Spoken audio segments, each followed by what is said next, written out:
Bismillahirrahmanirrahim. Assalamualaikum warahmatullahi wabarakatuh.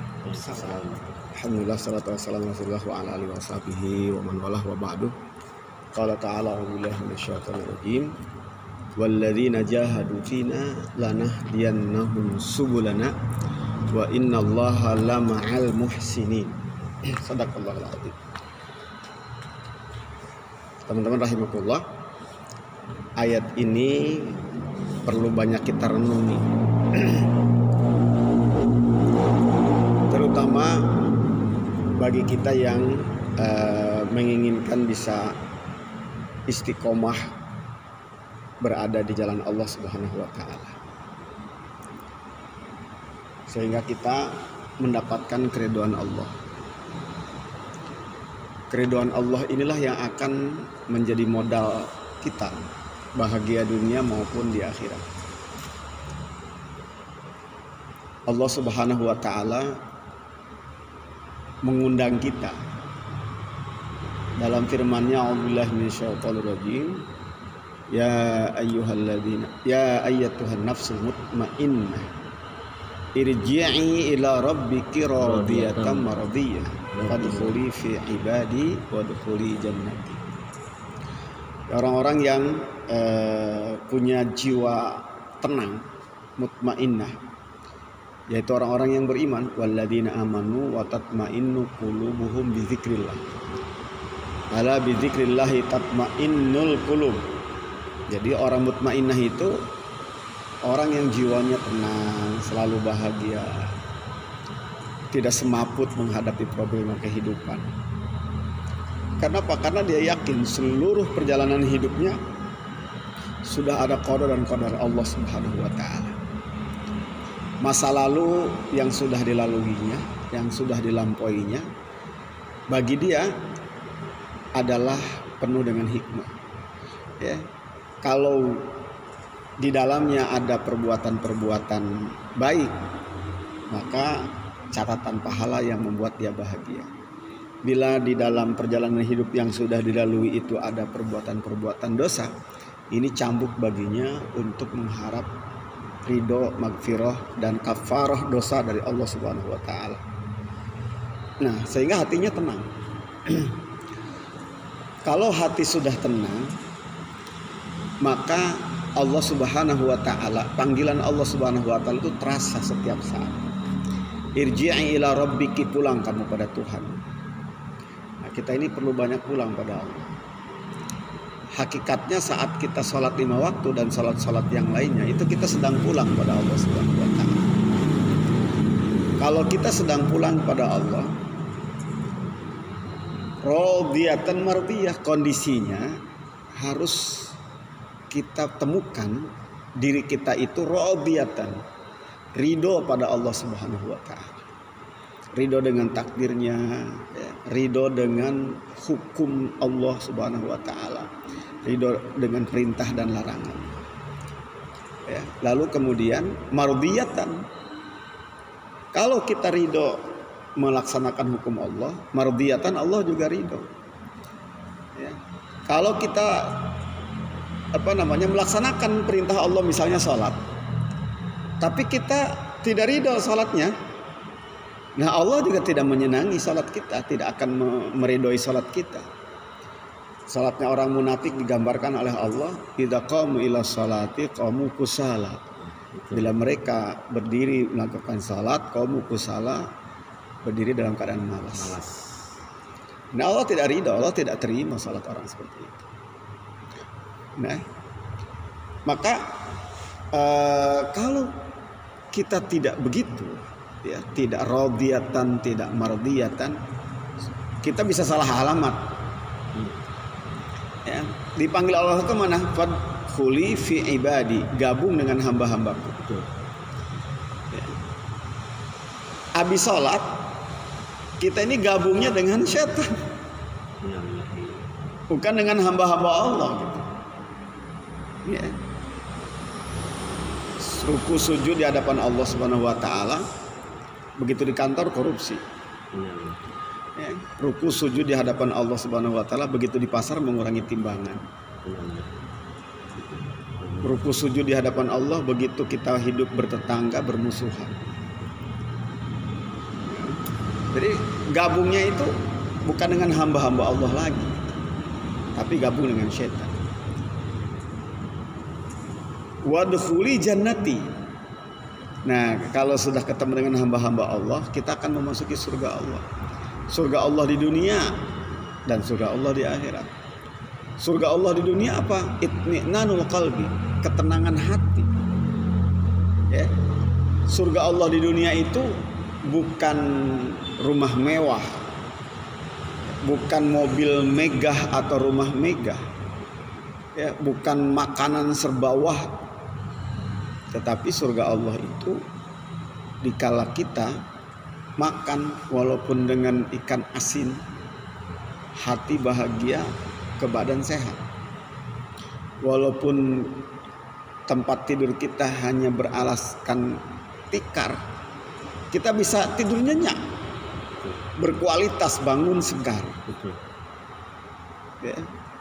Nah, banyak orang yang harta banyak, istri cantik, rumah megah, mobil mewah, tapi nggak tenang.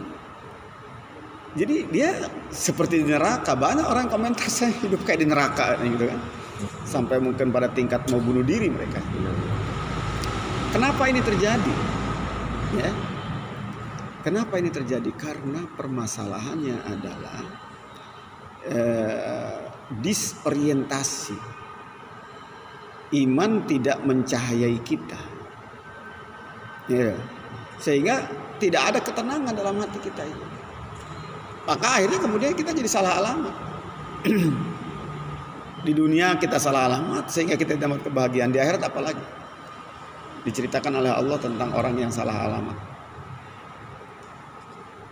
Harusnya orang masuk surga berKTP Islam nih, harusnya alamatnya masuk surga, tapi ternyata dia salah alamat.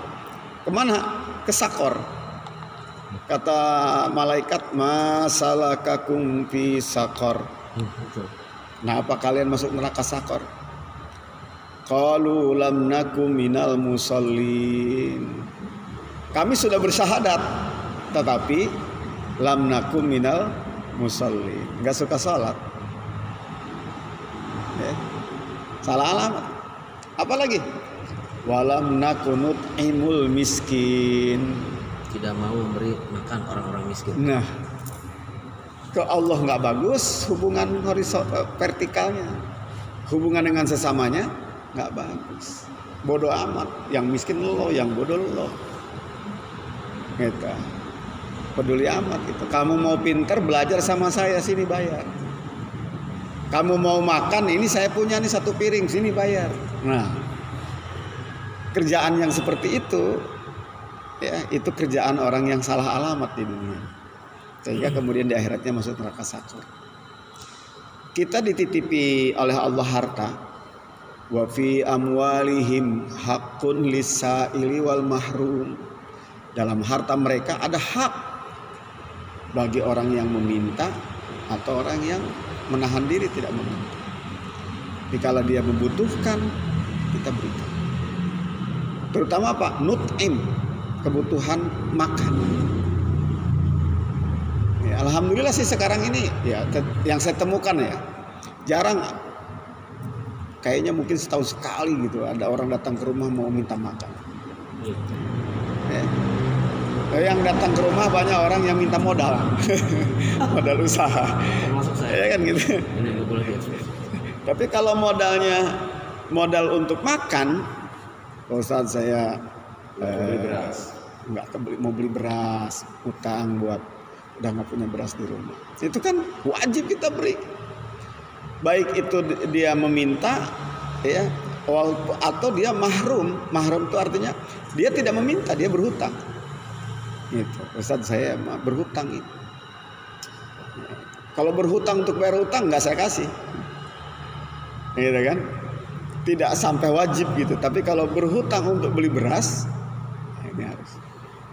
Kalau berhutang untuk makan gitu, berhutang untuk menyelamatkan nyawa, berobat misalnya, harus kita bela-belain. Nah ini Allah Subhanahu wa taala mengingatkan kepada kita orang yang masuk neraka sakor, hubungan dengan Allahnya buruk, hubungan dengan sesamanya buruk. Nah, tapi ternyata catatannya ada di yang ketiga. Wa kunna nukadzibu biyaumiddin. Permasalahannya dulu kami di dunia ini meragukan tentang hari pembalasan. Gitu, meragukan hari pembalasan. Nah, simpulnya teman-teman rahimakumullah. Jadi yaumiddin ini keyakinan tentang hari pembalasan itu harus terus ditumbuhkan. Ya, terus ditumbuhkan sehingga muncul kecintaan dan semangat yang tinggi bagaimana kita bisa dekat dengan Allah sehingga Allah berkenan menempatkan kita di surga Allah Subhanahu wa taala nanti pada hari pembalasan. Ya. Nah, kalau kita sudah yakin dengan hari pembalasan, bahwa saat nyawa kita dicabut, saat badan ini sudah tidak bisa digerakin, sudah bisa bicara, sudah bisa melihat, lalu kemudian dibungkus dengan kain kafan, saat itulah kita akan mendapatkan balasan-balasan dari Allah Subhanahu wa taala dengan real, dengan penuh bijak, adil. Maka kita akan menjadi sosok yang jahadu fillah, bersungguh-sungguh, ya, mengeluarkan seluruh kemampuan dan potensi untuk apa? Untuk mendapatkan keridhaan Allah. Nah, imbal balik dari Allahnya apa? Walladzina jahadu fina lanahdiyannahum subulana. Satu, ya. Kalau kita bersungguh-sungguh mencari ridha Allah, bersungguh-sungguh mendekat kepada Allah, bersungguh-sungguh untuk melakukan perkataan, perbuatan yang hanya diridhoi oleh Allah, ya, yang dibenci oleh Allah, yang tidak diridhoi oleh Allah kita hindari, maka kita akan mendapatkan curahan hidayah. Lanahdiyannahum subulana. Allah akan berikan hidayah subulana, ya, petunjuk ke jalan-jalan Allah Subhanahu wa taala. Ini yang dalam pepatah Arab begini, al-birru yajurru akhawatah. Kebaikan itu akan menarik saudara-saudaranya. Ya. Wal ismu yajurru akhawatih. Dan keburukan, dosa itu akan narik dosa-dosa yang lain. Dalam bahasa hadis Rasul, iyyakum wasidqa fa inna sidqa alaikum bisidqi fa inna sidqa yahdi ilal bir wa innal birra yahdi ilal jannah. Hendaklah kalian ambil sifat sidq, jujur, karena jujur itu akan membawa kepada kebaikan-kebaikan, dan kebaikan itu akan mengantarkanmu ke surga. Wa iyyakum wal kadhiba, dan hindari oleh kalian al-kadhiba, dusta. Wa innal kadhiba yahdi ilal fujur, karena dusta itu bisa membawa menyeret dusta-dusta lainnya, bahkan dosa-dosa fujur, kezaliman-kezaliman lain. Dan kezaliman ini akan bisa membuka pintu api neraka. Nah, jadi gini, saat kita mujahadah, ya, ingin mendekat kepada Allah dengan sekuat tenaga, maka Allah akan membuka jalan-jalan kebaikan. Begitu kita punya niat satu kebaikan, bahwa ini adalah untuk Allah Subhanahu wa taala, maka kita akan terinspirasi, akan terbuka lahan amal-amal ibadah kita. Kita begitu bismillah, ya Allah, saya ingin jadi orang yang bermanfaat, akan terbuka. Oh, ini perlu disantuni, oh ini perlu dikasih ilmu, ini perlu ditunjukin, ini perlu diinspirasi, ini perlu ditemani, ini perlu dikasih peluang, ini perlu dibelain. Banyak, terbuka sekali itu, apa namanya, pintu-pintu kebaikan itu. Walladzina jahadu lanahdiyannahum subulana. Nah, kemudian berikutnya adalah wa innallaha lama'al muhsinin. Dan Allah akan membersamai orang-orang yang ihsan. Nah, jadi gini, saat kita sudah mujahadah, kita dapat tambahan hidayah. Nah, energi mujahadah dan hidayah ini akan menempatkan kita menjadi orang-orang yang muhsinin, orang-orang yang muhsin, orang-orang yang selalu berbuat baik. Ya, kata Rasulullah SAW, ittaqillaha haitsuma kunta. Ya, ittaqillaha haitsuma kunta. Bertakwalah kamu kepada Allah dimanapun kamu berada. Setelah itu apa? Wa atbi'is sayyi'atal hasanata tamhuha. Ya. Hapus saat kamu terpleset. Pengennya kan bertakwa dimanapun dan kapanpun. Tapi karena setan itu kuat menggoda kita, ada saat kita terpleset. Kata Rasul, gak usah bersedih, gak usah dirundung duka. Segera lakukan kebaikan yang bisa mengimbangi dosa itu. Kita sudah berusaha untuk berbuat baik pada istri dan anak kita, tapi ternyata kita melakukan satu tindakan yang membuat istri kita kecewa, anak kita sedih. Maka segera lakukan amalan yang bisa mengimbanginya, gitu kan? Kita akan berupaya menghibur istri kita berupaya menghibur anak kita, paling tidak mungkin minta maaf kepada mereka. Selalu begitu, kita selalu berpikir ada keburukan yang kita lakukan, segera lakukan kebaikan. Ada kezaliman yang kita lakukan, segera berikan cinta dan kasih sayang pada orang lain yang terzalimi itu. Lalu kalau sudah seperti ini, kata Rasulullah, wa khaliqin nasa bi khuluqin hasan. Bergaulah kamu dengan manusia dengan pergaulan yang hasan tadi, hasan muhsin. Sehingga kita menjadi orang yang muhsin. Ya. Muhsin itu yang selalu menebar kebaikan. Dari definisi yang lain, ihsan kata Rasulullah, ihsan itu adalah anta budallaha ka'annaka tarah fa illam takun tarahu fa innahu yarak. Ihsan itu dikala kamu beribadah kepada Allah, berperilaku hidup, apa yang dikatakan, apa yang dikerjakan, kita merasa diperhatikan oleh Allah Subhanahu wa taala. Gitu. Itu ihsan. Merasa Allah memperhatikan kita. Sehingga kalau orang sudah ihsan, ya, bersedekah itu tidak menunggu data dari orang, tidak menunggu apa manfaat dari saya sedekah ini. Ya, sedekahnya tidak hanya di saat ada orang, tapi bahkan dia berupaya bagaimana sedekahnya tidak diketahui oleh orang lain, bahkan oleh orang yang disedekahinya. Oh, itu kan tiba-tiba di rumah ada beras sekarung, digantungin jadi.